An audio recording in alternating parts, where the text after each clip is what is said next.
السلام عليكم ورحمة الله.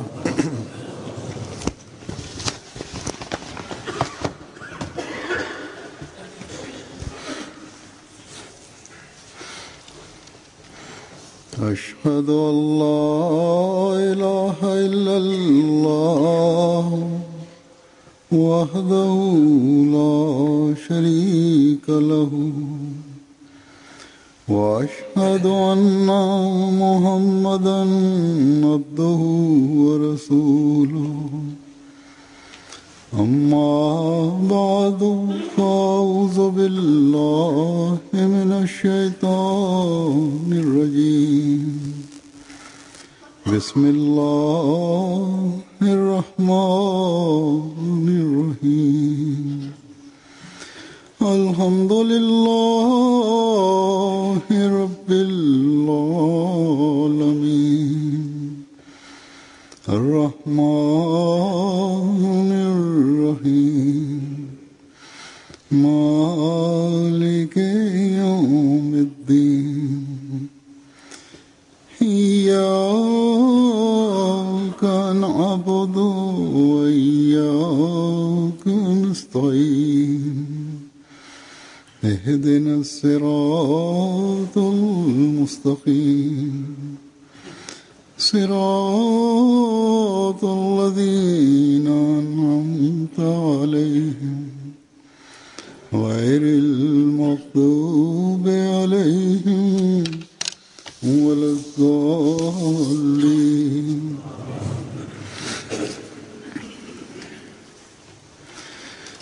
आजकल हम जिस इस्लामी महीने से गुजर रहे हैं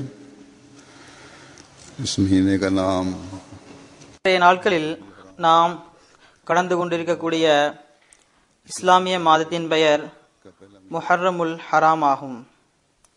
இந்த மாதம் இஸ்லாமிய காலண்டரின் முதல் மாதமாகும். பொதுவாக வருடத்தின் முதல் மாதம் வரும்போது, புதிய வருடம் தொடங்கும் போது நாம் ஒருவர் மற்றவருக்கு வாழ்த்துக்களை கூறுவோம். சில இடங்களில் முஹர்ரம் கடந்த வெள்ளிக்கிழமை அல்லது வியாழக்கிழமை அன்று தொடங்கியது. கடந்த வெள்ளிக்கிழமை அன்று நான் ஜும்மாவிற்காக வந்த பொழுது வெளியில் ஒரு நபர் நின்று கொண்டிருந்தார். அவர் எனக்கு வாழ்த்து கூறினார். ஆனால் வாழ்த்துவது எதற்காக? அந்த நாளில்தான் ஈராக்கில் குண்டுவெடிப்புகள் நடந்தன. ஷியாக்களின் மீது தாக்குதல் நடத்தப்பட்டது. பலர் ஷஹீதாக்கப்பட்டனர். பொதுவாக நாம் வருடத்தின் ஆரம்பத்தில் ஒருவர் மற்றவருக்கு வாழ்த்து கூறுவோம். ஆனால் சந்திர வருடத்தின் மாதம் துவங்கும் போது உம்மத்தின் மீது அக்கறை கொண்ட முஸ்லிம் சான்றோர்களின் பெரும்பான்மை இந்த மாதம் வருவதைக் கண்டு வருத்தமும் கவலையும் அடைகின்றனர். இது ஏன்? நான் கூறியது போன்று குண்டுவெடிப்புகள் நடக்கின்றன, கொலை கொள்ளைகள் நடைபெறுகிறது என்பது இதற்கு காரணமாகும். அரசாங்கத்தின் அறிக்கைகள் இருந்தும் கூட, பல்வேறு பிரிவுகளின் ஆலிம்களின் ஒன்றுபட்ட கூற்றுகளுக்கு பிறகும் கூட, அறிவிப்புகளுக்கு பிறகும் கூட ஷியா சுன்னிகளுக்கிடையே குழப்பங்கள் ஏற்பட்டு விடுகின்றன. அல்லது எங்கேயாவது ஏதாவது காசியா அல்லது இமாம்பாடா அல்லது மற்ற பிரிவினர்களின் புறமிருந்து அல்லது விஷமிகளின் புறமிருந்து தாக்குதல்கள் நடக்கின்றன என்பது எல்லாருக்கும் தெரியும். தற்பொழுது இந்த சுயநலவாதிகள், தீவிரவாதிகள் போன்றவர்கள் அந்நியர்களின் கையில் பொம்மைகளாகி ஷியாக்களின் கூட்டங்களில் தாக்குதல் நடத்தி பல அப்பாவிகளின் உயிர்களை பறிக்கின்றனர். இவர்களிடம் மார்க்க நோக்கங்கள் எதுவும் இல்லை, அல்லது மார்க்க சண்டைகளும் அவரிடம் இல்லை. மாறாக அரசியல் நோக்கங்கள் மட்டுமே அவர்களுக்கு இருக்கிறது. அரசாங்கத்தை ஸ்தம்பிக்க வைக்க விரும்புகின்றனர். பொதுவாக முஹர்ரம் 10ஆம் தேதி மிகவும் அபாயகரமான நாளாக இருக்கும். மேற்கத்திய நாடுகளில் இது நாளையாகும். இங்கு குறிப்பிடும்படியான எந்த விதமான அபாயமும் இல்லை. ஆனால் கிழக்கத்திய நாடுகளில் அது இன்று ஆகும். ஒருவேளை பாகிஸ்தான் மற்றும் வேறு சில நாடுகளிலும் இருக்கலாம். இந்த நாளில் சில சமயங்களில் எல்லை மீறிய கொடுமை இழைக்கப்படுகிறது. இந்த முறை ஷியாக்களின் பல்வேறு கூட்டங்களின் மீது தாக்குதல் ஆரம்பமாகிவிட்டன. நான் கூறியது போன்று முதல் தேதி அன்றே ஈராக்கில் ஷியாக்களின் மீது தாக்குதல் நடத்தப்பட்டது. பாகிஸ்தானில் ராவல்பிண்டி, கராச்சி, கோய்டா, சவாத் போன்ற இடங்களில் இந்த தாக்குதல்கள் நடத்தப்பட்டன. நேற்றைய பத்திரிகையில் குண்டுவெடிப்பு ஏற்பட்டது, பல உயிர்கள் அழிந்தன என வந்திருந்தது. ராவல்பிண்டியில் நேற்றைய முன்தினமும் நேற்றும் தாக்குதல்கள் நடத்தப்பட்டன. நேற்று ஷியாக்களின் மீது நடத்தப்பட்ட இந்த தாக்குதல்களின் காரணத்தால் 23 பேர் மரணமடைந்தனர். ஷியாக்களுக்கு வாய்ப்பு கிடைக்கும் போது அவர்களும் இதற்கு பழிவாங்குகின்றனர். தற்பொழுது முஸ்லிம் உம்மத் பரிதாபமான நிலையில் உள்ளது, கருணை காட்டப்பட வேண்டிய நிலையில் உள்ளது. இந்த மார்க்க வேறுபாடுகள் அல்லது வேறு விதமான வேறுபாடுகளாலும் அவை முஸ்லிம்களிடமும் அல்லது முஸ்லிம் அரசாங்கத்தினாலும் ஒருவர் மற்றவருக்குள் பிளவை ஏற்படுத்தி கொண்டே செல்கின்றது. சிறுபான்மையினரின் ஆட்சி நடைபெறும் நாடுகளும் சில உள்ளன. அவற்றில் பெரும்பான்மை பிரிவு கடினமான எதிர் நடவடிக்கையில் ஈடுபடுகின்றது. வெடிகுண்டுகளை பயன்படுத்தவும் துணிகின்றனர். சிறுபான்மை பிரிவினருக்கு வாய்ப்பு கிடைக்கும் போது அது பெரும்பான்மையினர் மீது தாக்குதல் நடத்துகின்றது.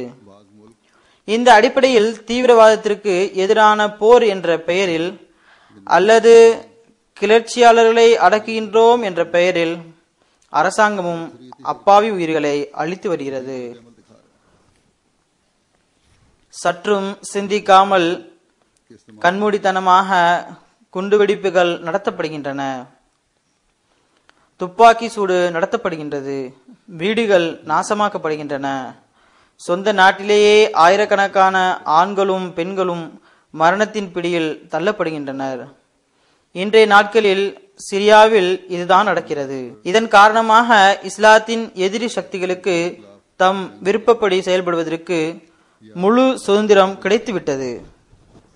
பாலஸ்தீன் மக்கள் மீது இஸ்ரேல் தாக்குதல் நடத்தியிருப்பதற்கு முஸ்லிம்களிடையே உள்ள வேறுபாடுகள் மற்றும் ஒற்றுமையின்மையே காரணமாகும்.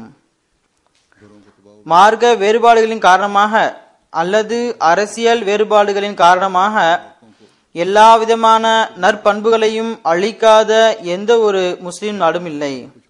அல்லது ஒன்று மற்றொன்றுக்கு எதிராக அநீதிக்கு அநீதியை திருப்பி தராமல் இல்லை. இதன் விளைவாக ஏதாவது ஒரு வகையில் ஒருவர் மற்றவர் மீது அநீதி இழைப்பது தெரியத்தான் செய்கிறது. அந்நிய இஸ்லாமிய சக்திகளும் இதன் விளைவாக இஸ்லாமிய நாடுகளின் மீது தமது நெருக்கடியை அதிகப்படுத்திக் கொண்டே செல்கின்றன. அந்தோ முஸ்லிம்கள் அறிவு பெற வேண்டுமே, இவர்கள் ஒன்றுபட வேண்டுமே.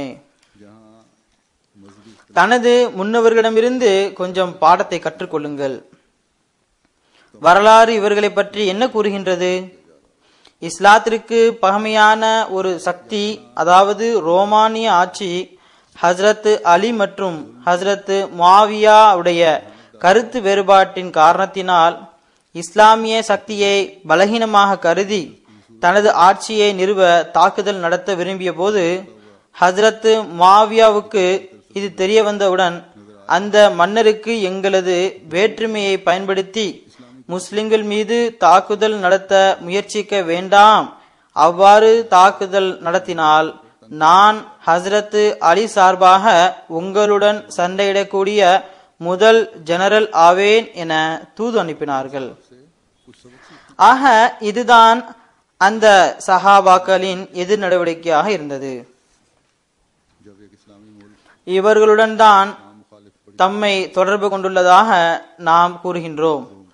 ஆனால் இன்று இவர்கள் எதிரிகளுடன் இணைந்து இஸ்லாமிய அரசுகளுக்கு எதிராக திட்டங்களை தீட்டுகின்றனர். மேலும் இவர்கள் முஸ்லிம்கள் என தம்மை கூறிக்கொள்கின்றனர். ஆனால் ஒரு விஷயத்தில் இந்த பெயர்தாங்கி ஆலிம்கள் மற்றும் தீமைகளை பரப்பக்கூடிய பிரிவுகளும் ஒன்றிணைகின்றன. அது முஹம்மதிய மசீஹினால் ஏற்படுத்தப்பட்ட ஜமாத்திற்கு எதிராக திட்டங்களை தீட்டுவதாகும். அல்லது லா இலாஹ இல்லல்லா முஹம்மது ரசூலுல்லாவில் உளப்பூர்வமாக நம்பிக்கை கொண்டுள்ள அகமதிகளை வலுக்கட்டாயமாக இஸ்லாத்தின் வட்டத்திலிருந்து வெளியேற்றுவது ஆகியவற்றில் இவர்கள் ஒன்று செய்கிறார்கள். இந்த மக்களுக்கு கொஞ்சம் கூட பயம் இல்லை.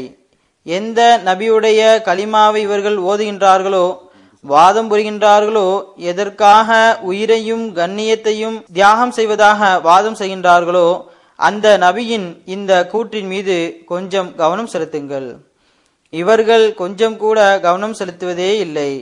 ஹஜ்ரத் நபிகள் நாயகம் ஸல்லல்லாஹு அலைஹி வஸல்லம் அவர்கள் கூறினார்கள், இது பொதுவான கட்டளையாகும், ஒரு சஹாபிக்கு மட்டும் கூறப்பட்டதல்ல. அவர்கள் உள்ளத்தால் கலிமாவை கூறினார்களா அல்லது பயத்தினால் மேலோட்டமாக ஓதுகிறார்களா என்று நீ மக்களின் உள்ளங்களை பிளந்து பார்த்தாயா? அந்தோ இவர்கள் புரிய வேண்டுமே. ஆலிம்கள் என்று தம்மை கூறக்கூடியவர்கள் தனது பெயர் தாங்கி அறிவின் வாதத்தின் கூட்டிலிருந்து வெளியே வாருங்கள். பொதுமக்களை வலுகெடுப்பதற்கு பகரமாக அவர்களிடம் நீதி மற்றும் உண்மையை கூறுவதற்கு முயற்சி செய்யுங்கள்.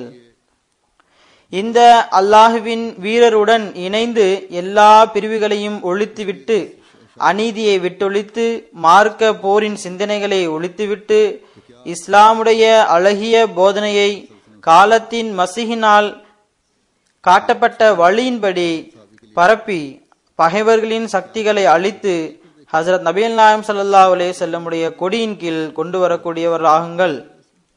முஹர்ரம் தொடர்பாக நான் கூற ஆரம்பித்தேன். தற்பொழுது நான் இந்த காலத்தின் மசீஹ் மற்றும் மெஹதியின் சில மேற்கோள்களை உங்கள் முன் எடுத்து வைப்பேன். இதன் மூலமாக லட்சக்கணக்கில் உள்ள அஹ்மதிகளுக்கு முன்பு இந்த விஷயம் வெளிப்பட வேண்டும். மேலும் புதியதாக இணையக்கூடிய அகமதிகளும் இதனை கேட்க வேண்டும். இதனை பற்றிய ஞானமில்லாத இளைஞர்களும் கேட்க வேண்டும். ஹஜ்ரத் மஸீஹ் மவ்ஊத் அலைஹிஸ்ஸலாத்து வஸ்ஸலாம் அவர்கள் எவ்வாறு சான்றோர்களின் கண்ணியத்தை நிலைநிறுத்தினார்கள், எவ்வாறு சஹாபாக்களின் அந்தஸ்தை கண்டறிந்தார்கள், எவ்வாறு ஷியா சுன்னியின் வேற்றுமைகளை களைந்தார்கள், மேலும் அல்லாஹுவின் கட்டளைக்கேற்ப எவ்வாறு பூமியில் வாழக்கூடிய அனைத்து முஸ்லிம்களையும் ஒரு கையில் ஒன்றிணைத்து ஒரே உம்மத்தாக ஆவதற்குரிய வழியினை கூறினார்கள் என்று பாருங்கள். இதனை போன்று சில சமயங்களில் நமது குத்துபாக்களை கேட்கக்கூடிய, நமது கூற்றுக்களை கேட்கக்கூடிய மற்ற ஜமாத்தார்களுக்கும் இந்த காலத்தில் ரஹ்மாவு பைனஹும் உடைய உண்மையான அடையாளமாக விளங்குவதற்கு சத்தியமான போதனை எது என்பது தெரிய வர வேண்டும். கொஞ்சம் சிந்தனை செய்யுங்கள். எப்போது வரை முஸ்லிம்களின் பலகீனமான நிலையை கண்டு அழுது வெளிப்படையாக கூட்டங்களையும் ஊர்வலங்களையும் நடத்தி அல்லது தீவிரவாதத்தில் ஈடுபட்டு இஸ்லாத்திற்கு தொண்டு செய்யும் கடமையையும் உரிமையையும் நிறைவேற்றுவராக கருதுவீர்கள்? மேலும் எப்போது வரை சற்றும் பயனளிக்காத அநீதியான செயல்களில் ஈடுபட்டு பகைவர்களுக்கு இஸ்லாத்தின் மீது தாக்குதல் நடத்துவதற்கு வாய்ப்புகளை ஏற்படுத்தி கொடுப்பீர்கள்? முஸ்லிம் நாடுகளின் அமைதியின்மை, நிம்மதியின்மை போன்றவை சொந்த நாட்டில் ஒருவர் மற்றவர் மீது அநீதி இழைப்பதன் காரணமாக ஏற்பட்டாலும் அல்லது இஸ்லாத்தின் எதிரி முஸ்லிம்களின் மீது அநீதி இழைப்பதன் காரணமாக ஏற்பட்டாலும் அமைதி நிலவுவதற்கான சிகிச்சை, மேலும் முஸ்லிம்களின் கம்பீரத்தை மீண்டும் நிலைநாட்டுவதற்குரிய திறன் ஆகியவை அல்லாஹ்வின் புறமிருந்து வந்துள்ள அந்த நல் அடியாரிடம் மட்டும்தான் உள்ளது.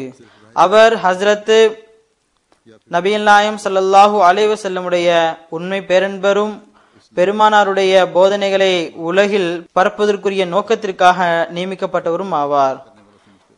நான் கூறியது போன்று அவர்களுடைய சில மேற்கோள்களை உங்கள் முன் வைக்கின்றேன். இவை அனைத்தும் சஹாபாக்களின் அந்தஸ்துகளை பற்றி எடுத்துரைக்கும். தற்பொழுது முஸ்லிம்கள் தமது ஒற்றுமையை நிரூபிக்க வேண்டுமென்றால், தமது ஆதிக்கத்தை நிலைநாட்ட விரும்பினால், இஸ்லாத்தை அந்நியர்களின் தாக்குதலிலிருந்து காப்பாற்ற வேண்டுமென்றால், உலகிற்கு இஸ்லாத்தின் தூதை எட்ட வைத்து ஹசரத் நபி ஸல்லல்லாஹு அலைஹி வஸல்லத்தின் கொடியின் கீழ் கொண்டு வர வேண்டுமென்றால், ஷியா சுன்னியுடைய வேற்றுமையை களைய வேண்டுமென்றால், பரஸ்பரமுள்ள பிரிவினை வேறுபாடுகளை களைய வேண்டும். நபி ஸல்லல்லாஹு அலைஹி வஸல்லம் அவர்கள் கொண்டு வந்த அந்த இஸ்லாத்தின் போதனைப்படி செயல்பட வேண்டும். அதில் எந்தவித பிரிவும் இருந்ததில்லை. அதில் ஒவ்வொரு சஹாபியும் தியாகத்தின் ஒரு முன்மாதிரியாக திகழ்ந்தார்கள். நன்மை மற்றும் இறை அச்சத்தின் முன் உதாரணமாக திகழ்ந்தனர். வெளிச்சமும் வழிகாட்டலும் வழங்கக்கூடிய நட்சத்திரங்களாக இருந்தனர்.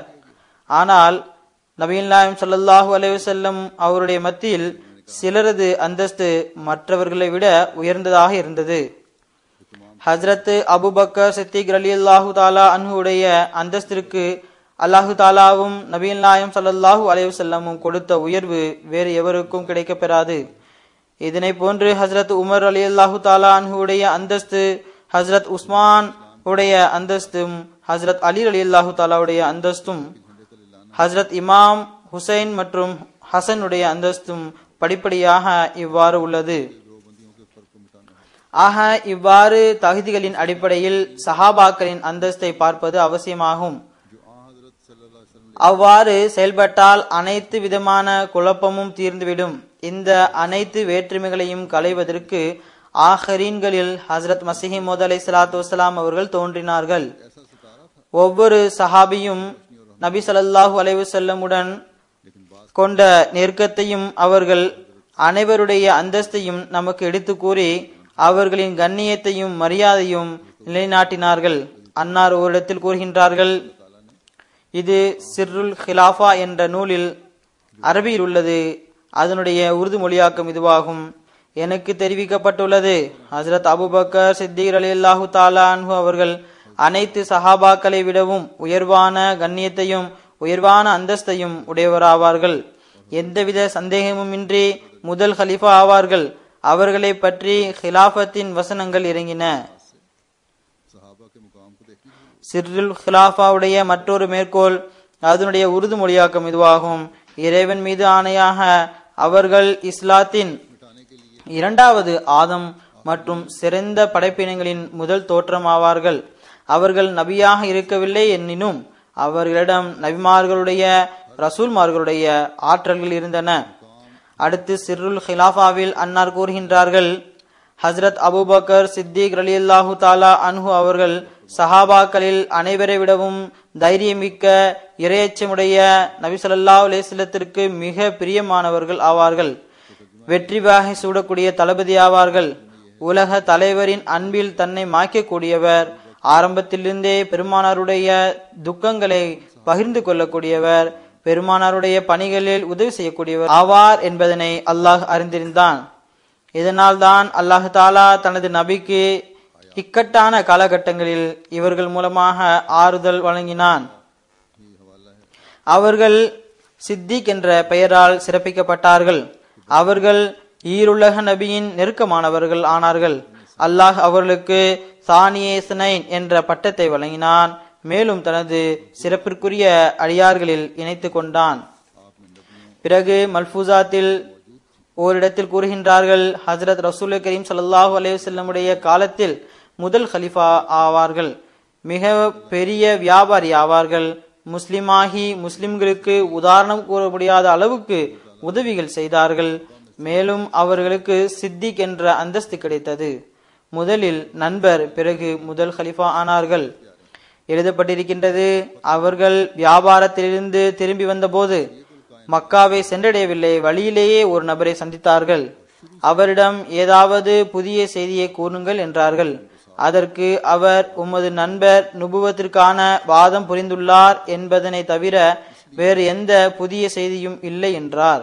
ஹஜ்ரத் அபூபக்கர் சித்திக் ரலியல்லாஹு தஆலா அன்ஹு அவர்கள் அங்கேயே நின்றவாறு, அவர்கள் அவ்வாறு வாதம் புரிந்துள்ளார்கள் என்றால் அது உண்மையாகும் என்றார்கள். அடுத்து அன்னார் கூறுகின்றார்கள், ஹஜ்ரத் அபூபக்கர் சித்திக் ரலியல்லாஹு தஆலா அன்ஹு அவர்கள் தமது அனைத்து செல்வங்களையும் இறைவனது வழியில் அர்ப்பணித்தார்கள். அவர்கள் கம்பளியை போர்த்தி கொண்டார்கள். ஆனால் அல்லாஹ் தாலா இதற்கு பகரமாக அவர்களை முழு அரபு நாட்டிற்கும் மன்னர் ஆக்கினான். அவர்களது கையின் மூலமாக இஸ்லாத்தை மீண்டும் உயிர் பெற செய்தான். மரணித்த அரபு நாட்டை மீண்டும் வெற்றி பெற செய்தான். அவர்களுக்கு எவராலும் நினைத்து கூட பார்க்க முடியாதவற்றை கொடுத்தான். பிறகு ஹஜ்ரத் உமர் ரலியல்லாஹு தாலா அன்ஹு அவர்களை பற்றி கூறுகின்றார்கள். ஹஜ்ரத் உமர் ரலியல்லாஹு தாலா அன்ஹு அவர்களின் தரஜா சஹாபாக்களில் மத்தியில் எந்த அளவு உயர்ந்தது என்பது தெரியுமா?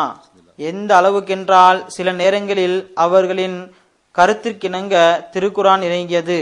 மேலும் அவர்களை பற்றி ஒரு ஹதீஸும் உள்ளது. அதாவது ஷைத்தான் ஹஜ்ரத் உமர் ரலியல்லாஹு தாலா அன்ஹு அவர்களின் நிழலை கண்டு விரண்டு ஓடிவிடுவான். எனக்கு பிறகு நபி உண்டென்றால் அவர் உமராகத்தான் இருப்பார் என்று மற்றொரு ஹதீஸிலும் வருகின்றது. மூன்றாவது ஹதீஸில் முந்தைய உம்மத்தில் முஹத்தஸ் வந்து கொண்டிருந்தார்கள். இந்த உம்மத்தில் ஒருவர் முஹத்தஸாக இருக்கின்றார் என்றால் அவர் உமர் ஆவார் என்று வருகின்றது. பிறகு ஹஜ்ரத் உமர் ரலியல்லாஹு தாலா அன்ஹு அவர்களை பற்றி ஹஜ்ரத் மஸீஹ் அலைஹிஸ்ஸலாத்து வஸ்ஸலாம் அவர்கள் கூறுகின்றார்கள். உமர் ரலியல்லாஹு தாலா அன்ஹு அவர்களுக்கும் இல்ஹாம் இறங்குகிறது. அவர்கள் தம்மை ஒரு பொருட்டாகவே கருதவில்லை. இல்ஹாம் இறங்கும் போது நான் பெரியவன் ஆகிவிட்டேன் என ஒன்றுமே கருதவில்லை. இறைவன் பூமியில் நிறுவிய உண்மையான தலைமைத்துவத்தில் தன்னை இணைத்து கொள்ள விரும்பவில்லை. அதாவது ஹஜ்ரத் நபிகள் நாயகம் ஸல்லல்லாஹு அலைஹி வஸல்லத்திற்கு கிடைத்த அந்தஸ்தில் இல்ஹாம் தன் மீது இறங்கியதனால் நானும் அந்த அந்தஸ்தில் இணைவேன் என ஒருபோதும் கருதவில்லை. மாறாக தாழ்மையான எளியவனாகவும் ஒரு அடிமையாகவுமே தன்னை ஆக்கி கொண்டார்கள். இதனால்தான் இறைவனது அருள் அவர்களை துணை இமாமாக ஆக்கியது. அதாவது ஹிலாபத் என்ற அந்தஸ்தை அளித்தது. பிறகு ஹுஜ்ஜத்துல்லாவில் ஹஜ்ரத் மஸீஹ் அலைஹிஸ்ஸலாத்து வஸ்ஸலாம் அவர்கள் கூறுகின்றார்கள். அரபியுடைய மொழியாக்கம் இதுவாகும். ரசூலே கரீம் ஸல்லல்லாஹு அலைஹி வஸல்லத்திற்கு அருகில் நல்லவர்களாகவும் தூயவர்களாகவும் நெருக்கமானவர்களாகவும் தூய்மையானவர்களாகவும் இருந்த 2 நபர்கள் நல்லடக்கம் செய்யப்பட்டுள்ளார்கள். இறைவன் அவர்களது வாழ்விலும் மரணத்திற்கு பிறகும் தனது ரசூலின் நண்பர்களாகவே ஆக்கினான். அதாவது மரணத்திற்கு பிறகும் அருகிலேயே அடங்கப்பட்டார்கள். அன்பு என்பது கடைசி வரை நிலை பெறுவதாகும். இதற்கு உதாரணம் குறைவாகத்தான் கிடைக்கப்பெறும். ஆக அவர்களுக்கு வாழ்த்துக்கள். அவர்கள் நபி ஸல்லல்லாஹு அலைஹி வஸல்லமுடன் வாழ்ந்தார்கள். பெருமானா ஸல்லல்லாஹு அலைஹி வஸல்லமுடைய ஊரில் பெருமானா ஸல்லல்லாஹு அலைஹி வஸல்லமுடைய இடத்தில் ஹலீஃபாவாக நியமிக்கப்பட்டார்கள். பெருமானா ஸல்லல்லாஹு அலைஹி வஸல்லமுடைய அடக்க ஸ்தலத்தில் அடக்கம் செய்யப்பட்டார்கள். பெருமானா ஸல்லல்லாஹு அலைஹி வஸல்லமுடைய கபரின் நெருக்கத்தையும் அடைந்தார்கள். மேலும் மறுமையில் பெருமானா ஸல்லல்லாஹு அலைஹி வஸல்லமுடன் எழுப்பப்படுவார்கள். அடுத்து சிர்ருல் ஹிலாஃபாவில் ஒரு மேற்கோள் உள்ளது. ஹஜ்ரத் மஸீஹ் அலைஹிஸ்ஸலாத்து வஸ்ஸலாம் அவர்கள் கூறுகின்றார்கள். அதனுடைய மொழியாக்கம் இதுவாகும். எனது ரப் என் மீது வெளிப்படுத்தியிருக்கின்றான். அதாவது ஹஜ்ரத் அபூபக்கர் சித்திக் ரலியல்லாஹு தஆலா அன்ஹு, ஹஜ்ரத் உமர் ரலியல்லாஹு தஆலா அன்ஹு, ஹஜ்ரத் உஸ்மான் ரலியல்லாஹு தஆலா அன்ஹு ஆகியவர்கள் நல்லவர்களாகவும் ஈமான் கொண்டவர்களாகவும் திகழ்ந்தனர். மேலும் அல்லாஹ் தேர்ந்தெடுத்த மக்களை சேர்ந்தவர்களாக இருந்தனர். மேலும் அல்லாஹ் அவர்களை தனது அருளுக்குரியவர்களாக ஆக்கினான். இறைவன் மீது ஆணையாக அவன் அபூபக்கர், உமர் மற்றும் உஸ்மான் ஜுன்னூரைன் ஆகியவர்களை இஸ்லாத்தின் வாசல் மற்றும் இறைவனுடைய படையின் கொடியேந்திய முன்னணி வீரர்களாக ஆக்கினான். பிறகு ஹஜ்ரத் அலி ரலியல்லாஹு தஆலா அன்ஹு அவர்களை பற்றி ஹஜ்ரத் மஸீஹ் அலைஹிஸ்ஸலாத்து வஸ்ஸலாம் அவர்கள் கூறுகின்றார்கள். அவர்கள் இறையச்சமுடையவராகவும் பரிசுத்தமானவராகவும் இருந்தார்கள். இவர்கள் ரஹ்மான் இறைவனின் மிக அதிக நேசத்தை பெற்றவர்களை சார்ந்தவராக திகழ்ந்தார்கள். மேலும் நல்ல வம்சத்தை சார்ந்தவர்களாக இருந்தார்கள். மேலும் காலத்தின் தலைவர்களில் ஒருவராக இருந்தார்கள். வெற்றி வாகை சூடும் இறைவனின் சிங்கமாகவும் வலிமை பெற்ற இறைவனின் வீரராகவும் திகழ்ந்தார்கள். கொடை வள்ளலாகவும் தூய உள்ளத்தை கொண்டவராகவும் திகழ்ந்தார்கள். போர்க்களத்தின் மைய பகுதியிலிருந்து விலகாத வீரமிக்கவராகவும் திகழ்ந்தார்கள். அன்னாருக்கு நேரெதிராக ஒரு பெரும் படை இருந்தாலும் கூட அவர்கள் அதனை விட்டு நகர்வதில்லை. அவர்கள் எளிமையான வாழ்வையே வாழ்ந்து வந்தார்கள். இறையச்சம் மற்றும் தூய்மையில் உச்ச நிலையை அடைந்திருந்தார்கள். மேலும் அன்னார் பொருட்களையும் செல்வங்களையும் வாரி வழங்குபவராகவும் துன்பங்களை அகற்றுவது, ஏழைகள், அனாதைகள், அண்டை வீட்டுக்காரர்களை அரவணைப்பதில் முதன்மை ஆனவராகவும் திகழ்ந்தார்கள். மேலும் பல்வேறு போர்களில் அன்னாரின் தைரியத்தின் செயல்பாடுகள் தென்பட்டன. அதாவது இவர்கள் மட்டும் இருந்ததில்லை, மாறாக பலர் இருந்தனர். ஆனால் இவருக்கு நல்ல மதிப்பு இருந்தது. அன்னார் வாள் மற்றும் ஈட்டியின் போரின் ஆச்சரியத்திற்குரிய திறமைகளுக்கு ஒரு உதாரணமாக திகழ்ந்தார்கள். அத்துடன் இனிமையாக பேசுபவராகவும் மிக ஆழமான கருத்துக்களை கூறக்கூடியவராகவும் இருந்தார்கள். அதாவது அவரது உரைகள் மிகவும் அறிவுபூர்வமானதாக இருக்கும். அதற்கு உதாரணம் சாதாரண மனிதரில் கூற முடியாது. அன்னாருடைய பேச்சு உள்ளத்தின் ஆழம் வரை சென்றடையும். அவர்கள் தமது பேச்சின் மூலம் சிந்தனையில் உள்ள கரைகளை அகற்றினார்கள். மேலும் அன்னார் உள்ளங்களை ஆதாரத்தின் ஒளியை கொண்டு ஒளியூட்டினார்கள்.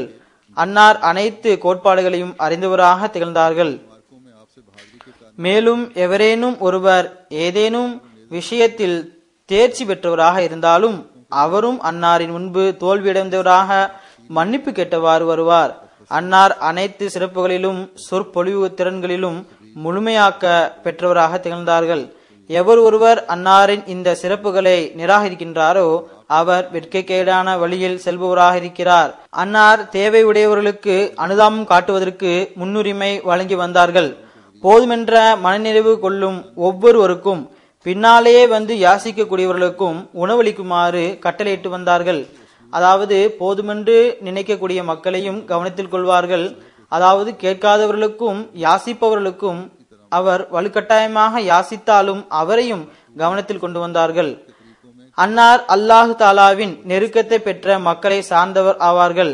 இதனை போன்று திருக்குரான் என்ற கிண்ணத்திலிருந்து பால் அருந்துவதில் முந்தி செல்பவர்களை சேர்ந்தவர் ஆவார்கள். அன்னாருக்கு திருக்குரானுடைய நுண்ணிய கருத்துக்களை பற்றிய ஆச்சரியமூட்டும் வகையில் ஞானம் இருந்தது. அதாவது திருக்குரானின் ஞானம் ஒரு ஆன்மீக பாலாகும். அதை அவர் அதிகமாக புரியக்கூடியவர் ஆவார்கள். பிறகு நபி ஸல்லல்லாஹு அலைஹி வஸல்லம் அவர்கள் மக்காவிலிருந்து மதினாவிற்கு ஹிஜ்ரத் செய்தார்கள். அப்போது நடந்த சம்பவத்தை எடுத்து கூறியவாறு ஹஜ்ரத் அலி ரலியல்லாஹு தஆலா அன்ஹு அவர்களை பற்றி ஹஜ்ரத் மஸீஹ் மவ்ஊத் அலைஹிஸ்ஸலாத்து வஸ்ஸலாம் அவர்கள் கூறுகின்றார்கள், அன்பு மற்றும் ஈமானில் பிணைக்கப்பட்டிருந்த ஓர் உயிர் நேசர் உயிரை பணைய வைக்கும் விதத்தில் நபி ஸல்லல்லாஹு அலைஹி வஸல்லமுடைய படுக்கையில் நபியுடைய கட்டளைக்கிணங்க நடந்து கொண்டார்கள். எதிரிகளின் ஒற்றன் நபி ஸல்லல்லாஹு அலைஹி வஸல்லம் அவர்கள் புறப்பட்டு சென்று விட்டார்கள் என்று சற்றும் கண்டுபிடித்து விட கூடாது என்பதற்காகவும் தன்னை ரசூல் ஸல்லல்லாஹு அலைஹி வஸல்லம் என எதிரிகள் நினைத்து அங்கேயே நிற்க வேண்டும் என்பதற்காகவும் முகத்தை மூடிக்கொண்டு படுத்திருந்தார்கள். பாரிசியில் கூறுகின்றார்கள், கஸ்பரே கசேசர் நதாஹத் ஜானக்ஷ் நகாஷத் நஃபாஷத் நித் இஷ்க் அஸ்த் கஹிங்காரன் பசித் ப இஷ்க் கனானத். அதாவது எவரும் மற்றவருக்காக தன் தலையை வெட்ட விடவும் மாட்டார், உயிரை கொடுக்கவும் மாட்டார். அன்புதான் இந்த வேலையை மிகவும் உளப்பூர்வமாக செய்ய வைக்கும். பிறகு ஹஜ்ரத் மஸீஹ் மவ்ஊத் அலைஹிஸ்ஸலாத்து வஸ்ஸலாம் அவர்கள் ஹஜ்ரத் அலி மற்றும் ஹஜ்ரத் ஹுசைனுடன் தன்னுடைய ஒப்புமையை எடுத்துரைத்தவாறு கூறுகின்றார்கள், எனக்கு ஹஜ்ரத் அலி மற்றும் ஹுசைனுடன் ஒரு ஆழமான ஒப்புமை இருக்கின்றது. இந்த ரகசியத்தை கிழக்கிற்கும் மேற்கிற்கும் ரப்பாகிய இறைவனை தவிர வேறு எவரும் அறிய மாட்டார்கள். மேலும் நிச்சயமாக நான் அலி ரலியல்லாஹு தஆலா அன்ஹு மற்றும் அன்னாருடைய 2 மகன்களுடனும் அன்பு வைத்துள்ளேன். எவர் இவ்விருவருக்கும் எதிரியாக இருப்பாரோ அவருக்கு நான் எதிரியாவேன். பிறகு அன்னார் ஹஜ்ரத் ஹசன் மற்றும் ஹுசைனை பற்றி இருவருக்கும் வெவ்வேறான பணிகள் இருந்தன, தனித்தனி திறமைகள் இருந்தன, அவர்களுக்கு தனித்தனி அந்தஸ்து இருந்தது என்று கூறுகின்றார்கள். ஹஜ்ரத் ஹசன் ரலியல்லாஹு தஆலா அன்ஹு அவர்கள் எனது சிந்தனையின்படி மிக சிறந்த வேலையை செய்தார்கள். அதாவது ஹிலாஃபத்தில் இருந்து விலகிவிட்டார்கள். முதலிலேயே ஆயிரக்கணக்கானோர் கொலை செய்யப்பட்டிருந்தனர். அவர்கள் மேலும் மக்கள் கொலை செய்யப்படுவதனை விரும்பவில்லை. ஆகையால் அவர்கள் முஆவியாவிடமிருந்து விலகி சென்றார்கள். ஹஜ்ரத் ஹசனுடைய இந்த செயலினால் ஷியாக்களின் மீது இழுக்கு ஏற்படுகின்றது. ஆகையால் இமாம் ஹசன் ரலியல்லாஹு தஆலா அன்ஹு அவர்களின் இந்த செயலால் முழுமையாக மகிழ்ச்சி அடையவில்லை. ஷியாக்கள் ஹஜ்ரத் அலியுடைய பிள்ளைகளை பற்றி கூறும்போது ஹஜ்ரத் ஹசனை விட எந்த அளவு ஹஜ்ரத் ஹுசைனை மிகைப்படுத்தி கூற முடியுமோ அந்த அளவு கூறுகின்றார்கள். அதனால் அவர்களுடைய செயலில் மகிழ்ச்சி அடையவில்லை என்று கூறுகின்றார்கள். மேலும் கூறுகின்றார்கள், நாங்கள் இருவரையுமே புகழ்கின்றோம், நாங்கள் இருவரையுமே பாராட்டுகின்றோம். உண்மையான விஷயம் இதுவாகும், அதாவது ஒவ்வொருவருடைய சக்தியும் தனித்தனியாகும். ஹசரத் இமாம் ஹசன் ரலியல்லாஹு தஆலா அன்ஹு அவர்கள் முஸ்லிம்களிடையே உள்நாட்டு போர் ஏற்பட்டு கொலைகள் நடப்பதனை விரும்பவில்லை. அவர்கள் அமைதியை நிலைநாட்டுவதையே குறிக்கோளாக கொண்டிருந்தார்கள். மேலும் ஹசரத் இமாம் ஹுசைன் ரலியல்லாஹு தஆலா அன்ஹு அவர்கள் ஒரு தீயவனின் கையில் பைய செய்வதனை விரும்பவில்லை. இதன் மூலம் மார்க்கத்தில் குழப்பம் ஏற்படும் என கருதினார்கள். இருவருடைய எண்ணமும் நல்லதாகத்தான் இருந்தது. இன்னமல் அமாலு பின்னியாத்தி. மேலும் யசீதுடைய கையிலும் இஸ்லாத்திற்கு முன்னேற்றம் கிடைத்தது என்பது வேறு விஷயமாகும். இது இறைவனின் அருளாகும். அவன் விரும்பினால் ஒரு தீயவனின் மூலமும் முன்னேற்றம் வழங்குவான். யசீதுடைய மகன் நல்லவனாக இருந்தான், அதாவது நல்ல மனிதனாக இருந்தான். ஹஜ்ரத் மஸீஹ் மவ்ஊத் அலைஹிஸ்ஸலாத்து வஸ்ஸலாம் அவர்கள் ஓரிடத்தில் கூறுகின்றார்கள், இந்த விஷயத்தை எப்போதும் நினைவில் வைக்க வேண்டும். நபிமார்கள் மற்றும் இறைவனுடைய நல்லடியார்களாகவும் உண்மையாளர்களாகவும் இருக்கக்கூடியவர்கள் உலகில் ஒரு முன்மாதிரியாக வருகிறார்கள். எவர் இந்த முன்மாதிரியின்படி அமல் செய்ய முயற்சிக்க மாட்டாரோ, மேலும் அவருக்கு சஜிதா செய்வதற்கும் அவரையே தேவைகளை நிறைவேற்றுவர் என்று கருதுவதற்கும் தயாராக இருக்கின்றனர். அதாவது எந்த அளவு மிகைப்படுத்தி கூறுகின்றனர் என்றால், அவர்களை முன்மாதிரியாக ஆக்கிக் கொள்ளாமல் சஜிதா செய்ய ஆரம்பித்து தமது தேவைகளை நிறைவேற்றக்கூடியவராக கருதினால் அவர் இறைவனுடைய பார்வையில் மதிக்கத்தக்கவர் அல்ல. மாறாக மரணத்திற்கு பிறகு அந்த இமாம் அவரை விட்டு தவிர்ந்திருப்பார். இதனை போன்று ஹஜ்ரத் அலி ரலியல்லாஹு தஆலா அன்ஹு மற்றும் ஹஜ்ரத் இமாம் ஹுசைன் ரலியல்லாஹு தஆலாவுடைய பதவிகளை அதிகமாக உயர்த்தக்கூடியவர்கள் ஒரு வகையில் அவர்களை வணங்குகின்றனர். அவர்கள் இமாம் ஹுசைனை பின்பற்றக்கூடியவர்கள் அல்ல. இதன் மூலம் இமாம் ஹுசைன் ரலியல்லாஹு தஆலா அன்ஹு அவர்கள் மகிழ்ச்சி அடைய மாட்டார்கள். நபிமார்கள் எப்போதும் பின்பற்றுவதற்கு ஒரு முன்மாதிரியாகத்தான் வருவார்கள். உண்மை என்னவென்றால், வெறும் பின்பற்றுதல் என்பது ஒன்றுமே இல்லை. அதாவது அமல்தான் அசல் விஷயமாகும்.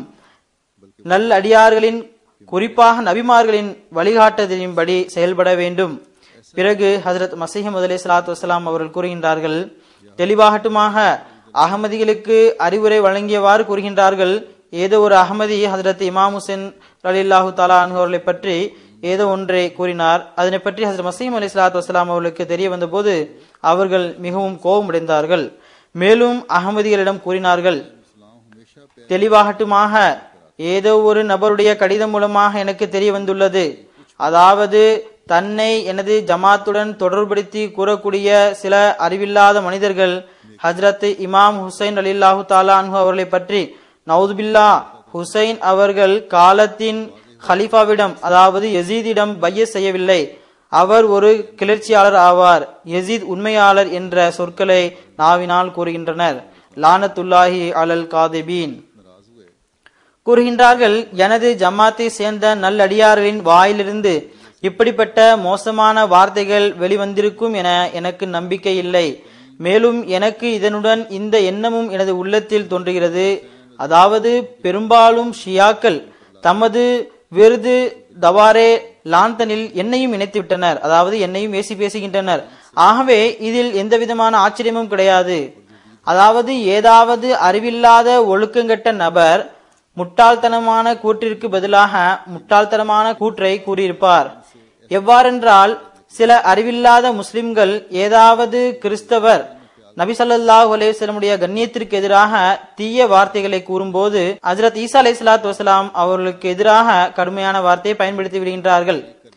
எவ்வாறாயினும் நான் இந்த பிரசுரம் வாயிலாக என்னுடைய ஜமாத்திற்கு அறிவிக்கின்றேன், யசீத் அசுத்தமானவனும் உலகின் புழுவும் அநீதி இழைப்பவனும் ஆவான் என நாம் நம்புகின்றோம். எந்த பொருளின் அடிப்படையில் ஒருவரை மூமின் என்று அழைப்போமோ அது அவனிடம் இருக்கவில்லை. மூமின் ஆவது எளிதான காரியமல்ல. அல்லாஹு தாலா இப்படிப்பட்ட நபர்கள் தொடர்பாக கூறுகின்றான், காலத்தில் ஆராபு ஆமன்னா குல் லம் துமினு வலாக்கின் கூலு அஸ்லம்னா. அதாவது உள்ளத்தில் ஈமான் எழுதப்பட்டவர்கள்தான் உண்மையான மூமின் ஆவார்கள். இறைவன் மற்றும் அவனது விருப்பத்தினை எல்லா பொருட்களையும் விட அதிக முக்கியத்துவம் வழங்குபவர்கள். மேலும் இறை அச்சத்தின் நுண்ணிய வழிகளையும் குறுகிய பாதைகளையும் இறைவனுக்காக மேற்கொள்வார்கள். அவனது அன்பில் மூழ்கி விடுவார்கள். சிலையை போன்று இறைவனிடமிருந்து தடுக்கக்கூடிய ஒவ்வொரு பொருளையும், அது ஒழுக்க நிலையாக இருந்தாலும் சரி, அல்லது தீய அமல்களாக இருந்தாலும் சரி, அல்லது கவனமின்மை மற்றும் சோம்பேறித்தனமாக இருந்தாலும் சரி, இவை அனைத்தையும் தன்னிடமிருந்து தூரம் விலக்கி விடுவார்கள். அவர்கள்தான் மூமின் ஆவார்கள். ஆனால் துரதிர்ஷ்டசாலியான யசீதிற்கு இந்த விஷயங்கள் எங்கு கிடைத்தது? உலகத்தின் நேசம் அவனை குருடனாக்கிவிட்டது. ஆனால் ஹுசைன் ரலியல்லாஹு தஆலா அன்ஹு அவர்கள் தூய்மையானவரும் தூய்மை ஆக்கப்பட்டவரும் ஆவார்கள். மேலும் சந்தேகமின்றி இறைவன் தனது கைகளால் அன்னாரை தூய்மைப்படுத்தி நல்லடியாருடன் சேர்த்தான். இறைவன் தனது அன்பினால் அவர்களை நிரப்பினான். சந்தேகமின்றி அவர் சொர்க்கத்தின் தலைவர்களை சேர்ந்தவர் ஆவார்கள். அவர்களை பற்றி சிறிதளவு கூட தப்பெண்ணம் கொள்வது ஈமானை பாழாக்கிவிடக்கூடியதாகும். அந்த இமாமின் இறை அச்சமும் இறை அன்பும் பொறுமையும் உறுதியாக நிலைநிற்றலும் தூய்மையும் இபாதத்தும் நமக்கு ஓர் அழகிய முன்மாதிரியாகும். நாம் அந்த அப்பாவிக்கு கிடைத்த வழிகாட்டல்களை பின்பற்றக்கூடியவர்கள் ஆவோம். அவருக்கு பகைவரான உள்ளம் அழிந்துவிட்டது. மேலும் செயலளவில் அன்னாரது நேசத்தை வெளிப்படுத்தக்கூடிய எண்ணம் வெற்றி பெற்றுவிட்டது.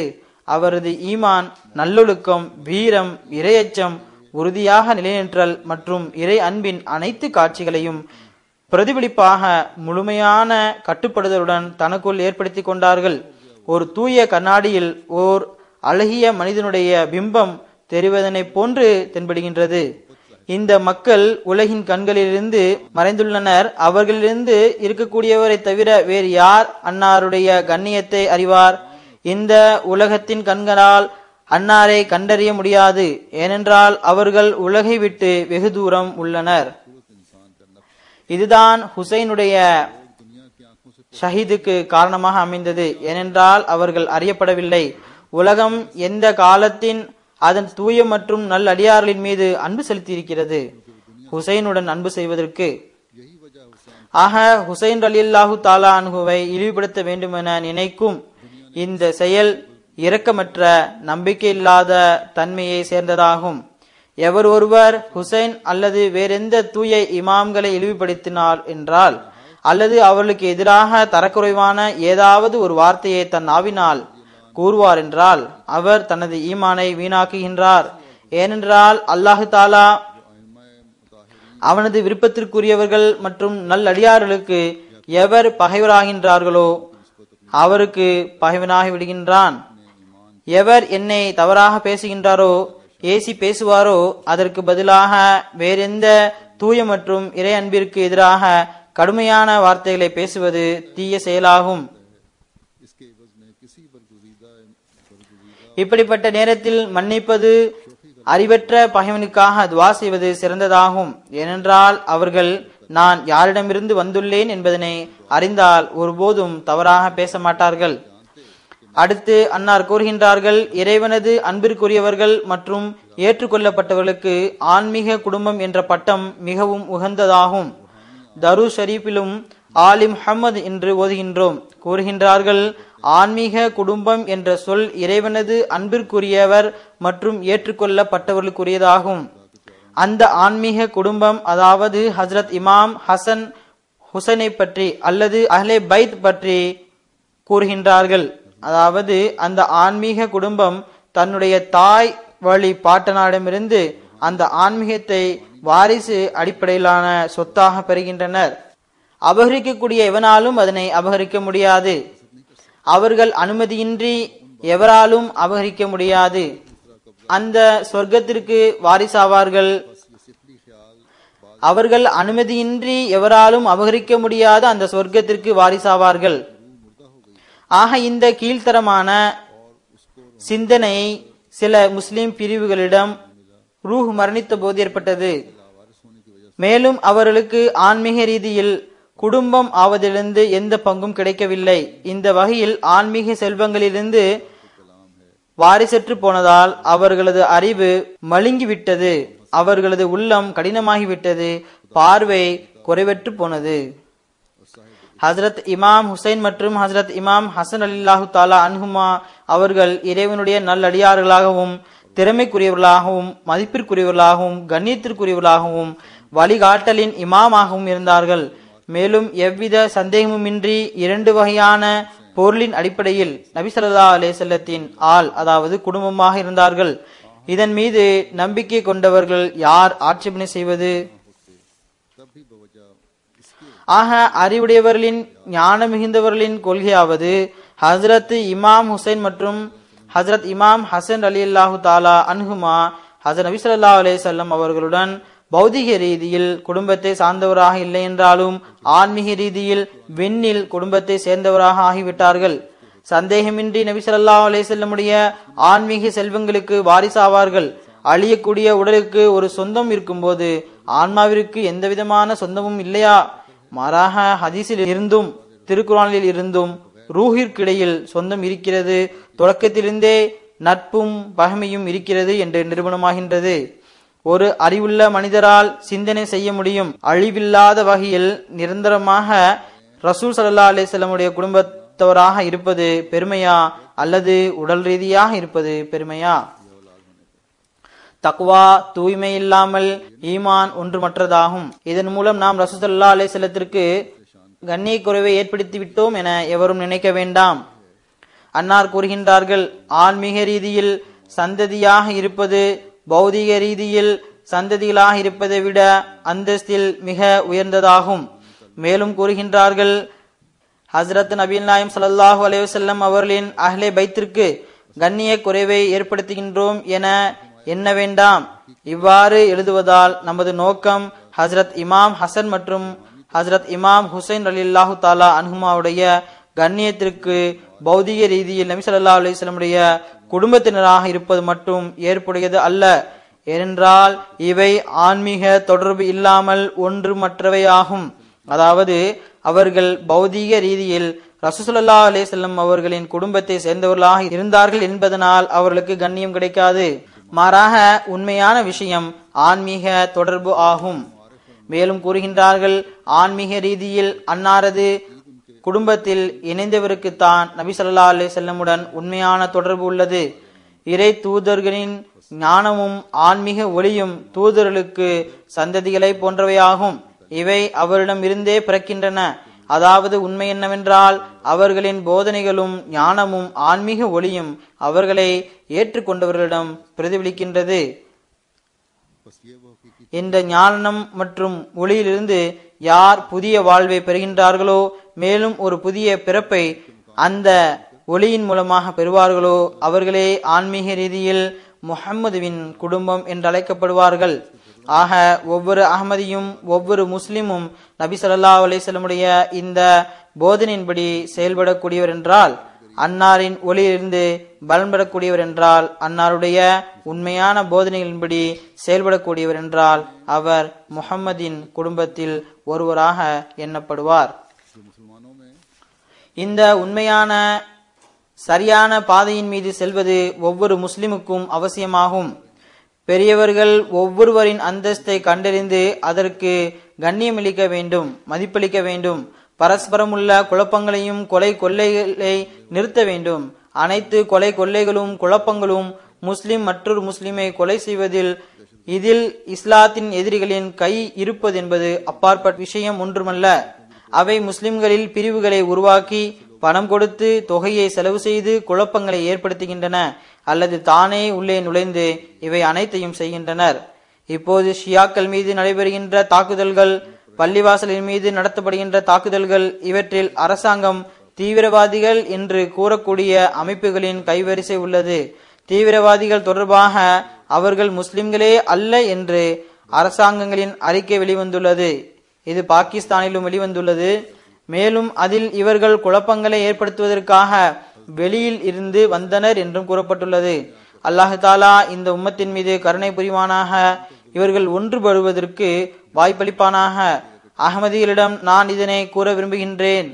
ஏனைய முஸ்லிம் பிரிவுகள் ஒருவர் மற்றவர்களை பழிவாங்குகின்றனர். ஒருவர் தாக்குதல் நடத்தினால் மற்றவரும் தாக்குதல் நடத்துகின்றார்கள். ஆனால் ஹஜ்ரத் மசீம் அலைஹிஸ்ஸலாத்து வஸ்ஸலாமை ஏற்றுக்கொண்ட பிறகு நம்மீது இந்த அனைத்து பிரிவினரும் ஒன்றிணைந்து இழைக்கக்கூடிய எல்லாவித அநீதிக்கு பிறகு கூட நமது சிந்தனையில் பழிவாங்கும் எண்ணம் ஒருபோதும் வரக்கூடாது.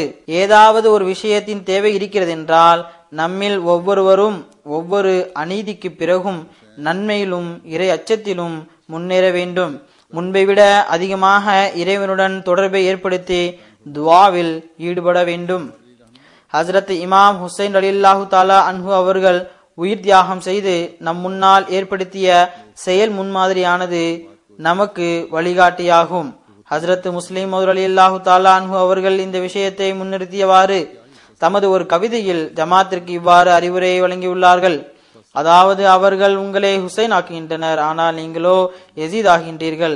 இது எவ்வளவு மலிவான வியாபாரமாகும். பகைவனை அம்பு எறிய விடுங்கள்.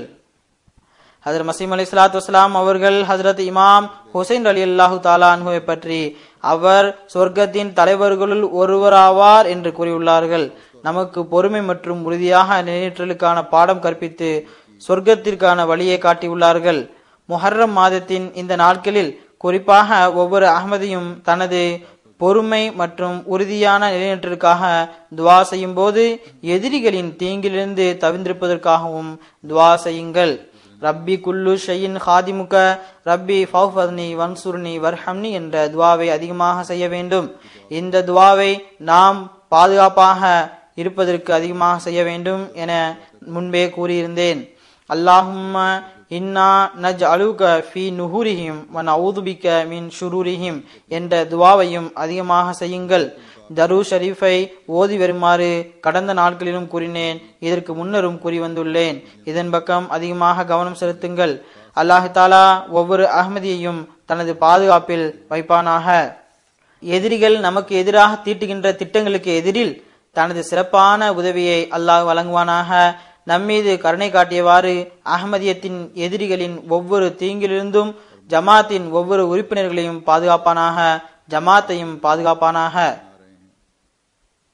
அல்லாஹ் தஆலா இவர்களுடைய ஒவ்வொரு தீங்கையும், ஜமாத்திற்கு எதிராக தீட்டிக் கொண்டிருக்கக்கூடிய ஒவ்வொரு திட்டங்களையும் இவர்கள் பக்கமே திருப்புவானாக. நம்மை நபி ஸல்லல்லாஹு அலைஹி வஸல்லமுடைய உண்மையான குடும்பத்தில் இணைப்பானாக. ஹஜ்ரத் மஸீஹ் அலைஹிஸ்ஸலாத்து வஸ்ஸலாம் அவர்கள் கூறியது போன்று உண்மையான அந்தஸ்து ஆன்மீக குடும்பத்திற்குரியதாகும். பௌதீக சொந்தமும் இருந்தால் அது ஒரு அன்பளிப்பாகும். ஆனால் பௌதீக குடும்பமாக இருந்து கொண்டு ஆன்மீக குடும்பத்தின் அந்தஸ்தை பெறுவதற்கு பௌதீக குடும்பமும் சந்ததியும் முயற்சிக்கவில்லை என்றால் நபி ஸல்லல்லாஹு அலைஹி வஸல்லமுடன் தொடர்பு கொள்வதன் மூலம் அல்லாஹ் தருவதாக வாக்குறுதி அளித்துள்ள அந்த அருளிலிருந்து ஒருபோதும் பலன் பெற முடியாது. ஆக நாம் என் நேரமும் நம்மை ஆராய்ந்து பார்க்க வேண்டியது அவசியமாகும். தரூத் ஓதும் போதெல்லாம் இந்த விஷயத்தை ஆராய வேண்டும். அதாவது, இந்த தரூதிலிருந்து பலன் பெறுவதற்கு நபி ஸல்லல்லாஹு அலைஹி வஸல்லம் அவர்கள் கொண்டு வந்த போதனையின்படி எந்த அளவு அமல் செய்ய முயற்சிக்கின்றோம் என ஆராய வேண்டும். காலத்தின் இமாமுடைய பையத்தில் இணைந்து திருக்குர்ஆனுடைய ஆட்சியை நம் மீது எந்த அளவு சுமத்தி கொள்ளக்கூடியவர்களாக உள்ளோம் என்பதனை ஆராய வேண்டும். அல்லாஹ் தஆலா இந்த பெரியோர்களின் அந்தஸ்தை பற்றிய கூற்றுகளையும் மற்றும் அஹ்மதியத்தின் எதிரிகளின் கடுமைகளும் மற்றும் அநீதிகளும், சில அரசுகள் இந்த அநீதிகளுக்கு பங்கு வைப்பதும் நம்மை முன்பை விட அதிகமாக இறை நெருக்கத்தை பெற்றுத்தரக்கூடியதாக அமைய வேண்டும். நமது தியாகங்கள் நல்ல இயல்புடைய மக்களை அஹ்மதியத்தின் அரவணைப்பில் கொண்டு வரக்கூடியதாக இருக்க வேண்டும். நாம் அஹ்மதியத், அதாவது உண்மையான இஸ்லாத்தின் வெற்றியின் காட்சிகளை காணக்கூடியவர்களாக வேண்டும். இஸ்ரேல் பாலஸ்தீனத்துடன் நடந்து கொள்வதனை குறித்து நான் ஆரம்பத்திலும் கூறினேன். இதற்காக அதிகமாக துவா செய்யுங்கள். அல்லாஹ் தஆலா அப்பாவி உயிர்களை எல்லா விதமான அநீதியில் இருந்தும் காப்பாற்றுவானாக. இஸ்ரேல் பற்றி அவர்களின் கூற்றுகள் வெளிவருகின்றன. அவர்கள் நாங்கள் அச்சத்தின் நிலையில் இருக்க மாட்டோம், அதனால் தான் பாலஸ்தீன் மீது தாக்குதல் நடத்தினோம் என்கின்றனர். தானே முதலில் தாக்குதல் நடத்தினர், அவர்களது மக்களே அவர்களை கொன்றனர். அவர்களிடம் கேட்டபோது அவர்கள் எங்களுக்கு அச்சத்தினை ஏற்படுத்துகின்றனர் என்கின்றனர். இது வித்தியாசமான பயமுறுத்தலாகும். இந்த வித்தியாசமான வழிமுறையை உலகவாதிகள் பயன்படுத்துகிறார்கள். இவை அனைத்தும் நான் ஏற்கனவே கூறியது போன்று முஸ்லிம்களிடம் எந்த விதமான ஒற்றுமையும் இல்லை என்பதனால் ஆகும். அல்லாஹ் தஆலா கருணை புரிவானாக. அந்த அப்பாவி பாலஸ்தீனர்கள் மீதும் கருணை காட்டுவானாக. இவர்களை எல்லா விதமான அநீதியிலிருந்தும் பாதுகாப்பானாக.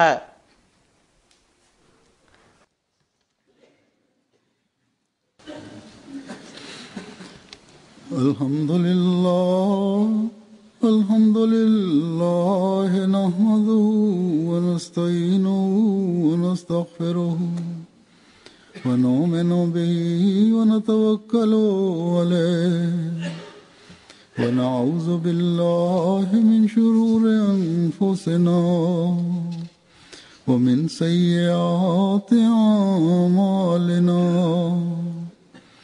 من يهده الله فلا مضل له ومن يضلل فلا هادي له ونشهد أن لا إله إلا الله ونشهد أن محمدا عبده ورسوله.